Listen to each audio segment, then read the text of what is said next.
എന്റെ രാജ്യം അസ്വാതന്ത്രമായിരിക്കുന്നിടത്തോളം കാലം എന്റെ വധു മരണമായിരിക്കും. ഭഗത് സിംഗിന്റെ വാക്കുകളാണിത്. 93 ആണ്ടുകൾക്ക് മുൻപ് ഇന്നേ ദിവസമാണ് ഭഗത് സിംഗും സുഖ്ദേവും രാജ്ഗുരുവും ഇൻഖുലാബ് വിളിച്ചുകൊണ്ട് കഴുമരത്തിലേറിയത്. രാജ്യം ഫാസിസത്തിനെതിരെ തിരഞ്ഞെടുപ്പ് പോരാട്ടത്തിനൊരുങ്ങുമ്പോൾ അന്നുയർന്നുകേട്ട ഇൻഖുലാബ് തന്നെയാണ് ഇന്നും ഊർജ്ജമാകുന്നത്. അന്ന് പുലർച്ചെ സമയം ദ റവല്യൂഷണറി ലെനിൻ എന്ന പുസ്തകം വായിച്ചു പൂർത്തിയാക്കുന്ന തിരക്കിലായിരുന്നു അദ്ദേഹം. ധീരവിപ്ലവകാരിയെ തൊടാൻ തൂക്കുകയറപ്പുറത്ത് കാത്തിരിക്കുന്നുണ്ട്. അവസാന സന്ദേശം അന്വേഷിച്ചെത്തിയ അഭിഭാഷകൻ മെഹദയോട് രണ്ട് വാചകം: സാമ്രാജ്യത്വം തുലിയട്ടെ, വിപ്ലവം ജയിക്കട്ടെ. പിന്നാലെ കഴുമരത്തിലേക്ക് നടന്നു നീങ്ങി. 1931 മാർച്ച് 23 രാജ്ഗുരുവിനെയും സുഖ്ദേവിനുമൊപ്പം 23-ാം വയസ്സിൽ അധീര രക്തസാക്ഷിയും കഴുമരത്തിലേറി. ഷഹീദ് ഭഗത് സിംഗ്.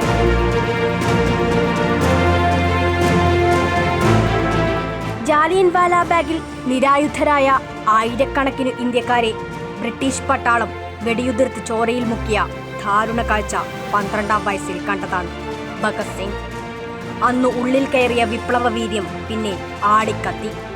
ആയുധം കൊണ്ട് പോരാടുന്ന ബ്രിട്ടനെ സായുധ കലാപം കൊണ്ട് പ്രതിരോധിക്കുക, അതായിരുന്നു ലക്ഷ്യം.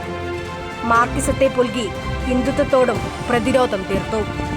1929 ഇൻഖുലാബ് സിന്ദാബാദ് വിളിച്ച് ലാഹോറിലെ സെൻട്രൽ ലെജിസ്ലേറ്റീവ് അസംബ്ലിയിൽ ബോംബെറിഞ്ഞു പ്രതിഷേധിച്ചു. ബ്രിട്ടീഷ് പട്ടാളം ജയിലടച്ചെങ്കിലും അഴിക്കുള്ളിലും വിപ്ലവം തുടർന്നു. ജയിലിലെ ഇന്ത്യക്കാർക്ക് വേണ്ടി പോരാടി, നിരാഹാരമിരുന്നു. വിചാരണ കാലയളവിലും മാപ്പിരുന്നില്ല അവർ. വിപ്ലവത്തിന് തൂക്കുകയറാണ് പ്രതിഫലമെങ്കിൽ പൂമാല പോലെ സ്വീകരിക്കുമെന്നായിരുന്നു നിലപാട്. ഒടുവിൽ നിശ്ചയിച്ചതിനും ഒരു ദിവസം മുമ്പ് മൂവരെയും തൂക്കുകയറിലേറ്റി. സാമ്രാജ്യത്വവാദികൾക്ക് ആ മൃതദേഹത്തെ പോലും ഭയമായിരുന്നു. കുടുംബത്തിനെ പോലും അറിയിക്കാതെ ദഹിപ്പിച്ചു, ചാരം പുഴയിലൊഴുക്കി. രക്തസാക്ഷിത്വത്തിന് 93 വർഷം തികയുമ്പോഴും ഭഗത് സിംഗ് കൊളുത്തിയ അഗ്നിനാളം ഇന്നും കേട്ടിട്ടില്ല.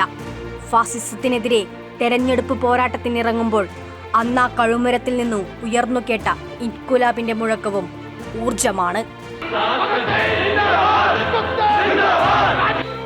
അക്ഷത ചെറുക്കള, കൈരളി ന്യൂസ്.